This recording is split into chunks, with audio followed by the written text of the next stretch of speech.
సర్వకృపానిధియగు ప్రభు సకల జనులను సర్వ సృష్టికి కారణభూతుడైనటువంటి ప్రభును మన యొక్క రక్షకుడును విమోచకుడైనటువంటి యేసయ్య పరిశుద్ధ నామములో ఉదయకాలమందు ప్రభు బిడ్డలుగా ప్రభు సన్నిధిలో చేరి ఉన్నటువంటి ప్రతి బిడ్డ కూడా ప్రభు పేరిట వందనములు, ప్రభు పేరిట మీకు శుభములు తెలియచేస్తున్నాను.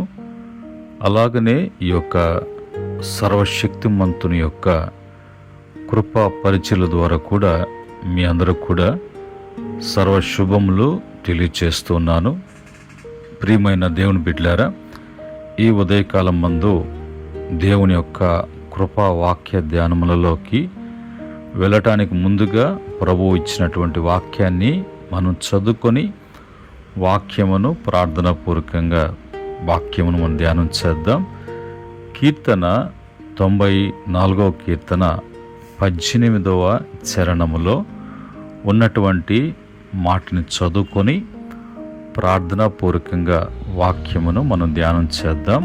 ఇక్కడ నా కాలు జారినని నేను అనుకొనగా యెహోవా నీ కృప నన్ను బలపరుచుచున్నది. పరిశుద్ధుడా, మహోన్నతుడా, సర్వోన్నతుడా, సర్వశక్తిమంతుడా, ఈ ఉదయకాలమందు మీ మాటలను మీ పాద సన్నిధిలో నుంచి మేము ధ్యానం చేయటానికి మేము ఆశ కలిగి ఉండగా మీ పరిశుద్ధాత్మ యొక్క సహాయాన్ని బట్టి ప్రభు వివరించండి. ఈ మాటలు బుద్ధిగంతాల వరకు తీసుకువెళ్ళండి. ఆయా భాషల్లో కూడా తర్జుమా కావటానికి కృప చూపించండి.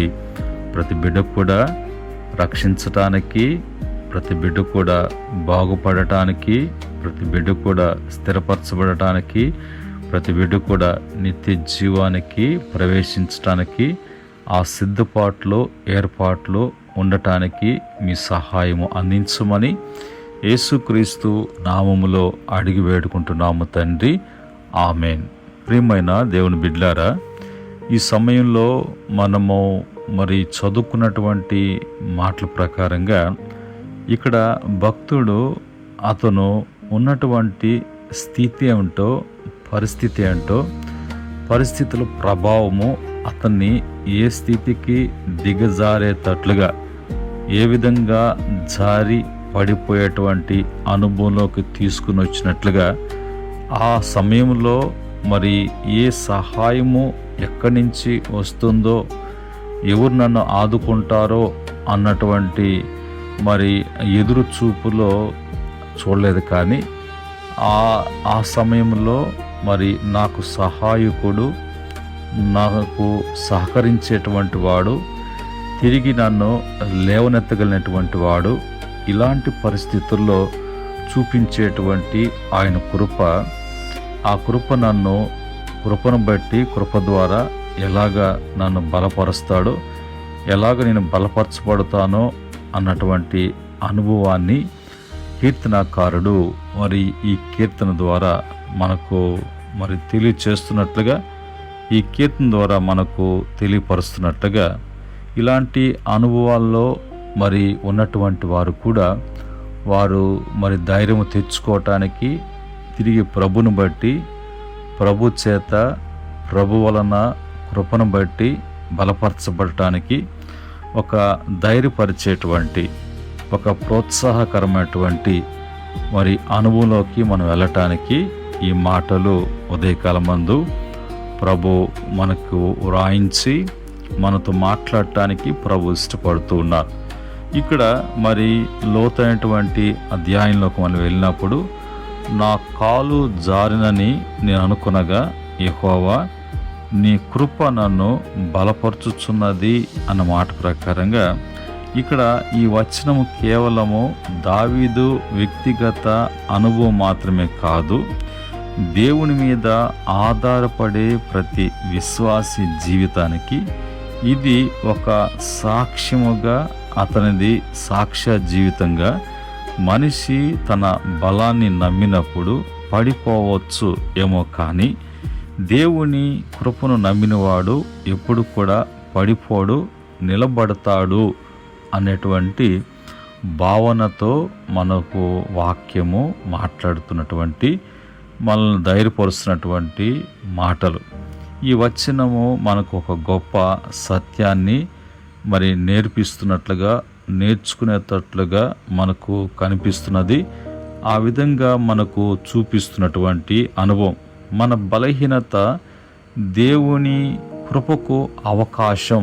మన బలహీనత దేవుని కృపకు అవకాశం అంటే దేవుడు మనకు ఆ టైంలో సహాయం చేయటానికి, ఆయన సహకరించటానికి, మనం పొందవలసిన మేలు పొందటానికి అర్హత లేకపోయినా అర్హుడుగా చేసేటువంటి కృప ఉన్నది అన్నట్టుగా. ఇది ఒక చారిత్రక నేపథ్యములో 94వ కీర్తన న్యాయము చేసే దేవునికి న్యాయం చేసే దేవునికి చేసిన ప్రార్థనగా పరిగణిస్తున్నట్లుగా, ఆయా సమయాల్లో ఉన్నటువంటి సందర్భాన్ని బట్టి దుష్టులు నీతిమంతులను హింసించుచున్నారు, అన్యాయము ఎక్కువైపోయినది, దేవుడు మౌనంగా ఉన్నట్లుగా అనిపించింది, నీతిమంతులు నిరుత్సాహపడుతున్నారు అన్నట్టుగా ఆయన యొక్క ఆలోచన ఏం చేయబడింది. అలాంటి ఆలోచన కాలు జారేటువంటి పరిస్థితికి, కాలు జారి పడేటువంటి ఆ పొజిషన్కి తీసుకుని వచ్చినట్లుగా అతను ఆ మాటలు తెలియచేస్తూ, అలాంటి పరిస్థితుల్లో రచయిత ఇలాగా అంటూ ఉన్నటువంటి మాట, నేను కాలు జారిపోతానని అనుకున్నాను, కానీ దేవుని కృప నన్ను నిలబెట్టింది. ఈరోజు నా కాలు జారినని అనుకొనగా అనటానికి అర్థం ఏంటి? ఆత్మీయంగా, శారీరకంగా కాకుండా అని చూసినట్లయితే, విశ్వాసంలో జారిపోవటము, ధైర్యము కోల్పోవడము, నిరాశ చెందడము, భయపడము, దేవుని వాగ్దానాన్ని సందేహించటము, ఇవన్నీ కూడా కాలు జారిననుకొనగా. ఎలాంటి పరిస్థితుల్లో దుష్టులు, భయము, ఉన్నటువంటి అధైర్యము, అలాంటి అనుమానాలు, అలాంటి నిరుత్సాహాలు అన్నీ కూడా ఆత్మీయంగా ఇలాంటి పరిస్థితి అన్నట్టుగా, ఇలాంటి పరిస్థితికి తీసుకురావడం అనేది దిగజారిపోయేటువంటి పరిస్థితి అన్నట్టుగా మనకు వాక్యం ద్వారా తెలుసుకోవటానికి అవకాశం. ఇది హెబ్రీ పదములో మోట్ అనేటువంటి పదము వాడబడింది. మోట్ అనేటువంటి పదానికి అర్థం ఏంటంటే తడబడుట. కాలు జారిననుకొనగా అనేటువంటి అనుభవంలో ఉన్నాడంటే తడబడటము, కదిలిపోవటము, స్థిరత్వము కోల్పోవుట, పడిపోవటానికి దగ్గరగా ఉన్నట్లుగా ఇతను తన యొక్క ఆత్మీయ భావోద్వేకత, నైతిక కదలికలను కూడా సూచిస్తూ ఉన్నట్టుగా మనకు కనిపిస్తుంది. కనుక ఈ అనుభవంలో భక్తుడు అంటాడు, ఆ కృప నన్ను బలపరుచుచున్నది అన్నట్టుగా. దీనికి హెబ్రీ భావములో పట్టుకొని నిలబెట్టడం, ఆదుకోవడం, పడిపోకుండా కాపాడడం, మళ్ళీ నిలబెట్టడం అనేది బలపరచుట అనటానికి ఒక హెబ్రీ భావంతో కూడినటువంటి అర్థాలు. దేవుడు మన సమస్యలను వెంటనే తొలగించకపోవచ్చు, కానీ వాటి మధ్యలో దేవుడు మనల్ని నిలబెట్టి ఆయన హెచ్చించేటువంటి దేవుడిగా మనకున్నాడు. దీనికి భక్తుడు అన్నటువంటి మాట ఏమంటున్నాడు? భక్తుడు తన యొక్క అనుభవంలో కీర్తన 37 కీర్తన 24 చరణంలో, యెహోవా అతని చేయి పట్టుకొని ఉన్నాడు కనుక అతడు నేలను పడినను లేవలేక ఉండడు. అప్పుడప్పుడు మనం చూస్తూ ఉంటాం, చిన్నపిల్లలు చేయి పట్టుకొని తీసుకుని వెళ్తూ నడిపిస్తున్నప్పుడు అప్పుడప్పుడు వాళ్ళకి బటు ఏంటంటే మన చెయ్యి. మనం పట్టుకొని ఉన్నాం కనుక నేను ఎట్లాగ నడిచినా కూడా, పరిగించినా కూడా, ఎగిరినా కూడా అట్లాగనే పట్టుకొని జారినట్టుగా వాలినా కూడా నాకు ఏమి కాదు. ఎందుకంటే మా నాన్న చెయ్యి నేను పట్టుకొని ఉన్నాను. మా నాన్న చెయ్యి నేను పట్టుకోవటమే కాకుండా నా చెయ్యిని జారిపోకుండా, ఒకవేళ నేను చిన్నవాడినిగా ఒకవేళ జారేటువంటి ఇది ఉన్నా కూడా నేను పట్టుకున్నానే కానీ నన్ను గట్టిగా మా నాన్న పట్టుకొని ఉన్నాడు అనే ఉద్దేశంతో పిల్లలు అప్పుడప్పుడు ఆకతాయితనంతో అట్లాగా నడుస్తూ, అట్లాగా వాళ్ళు వాలుతూ, అట్లా సైడ్కి వాలుతూ, ముందుకు వాలుతూ, అలాగనే కింద కూర్చొనినప్పుడు వాళ్ళు ఆ చెప్పులతో అట్లాగనే ఈడ్చుకుంటూ పోతున్నట్లుగా అదొక జారుడులాగా వాళ్ళకి ఆటగా ఉంటుంది.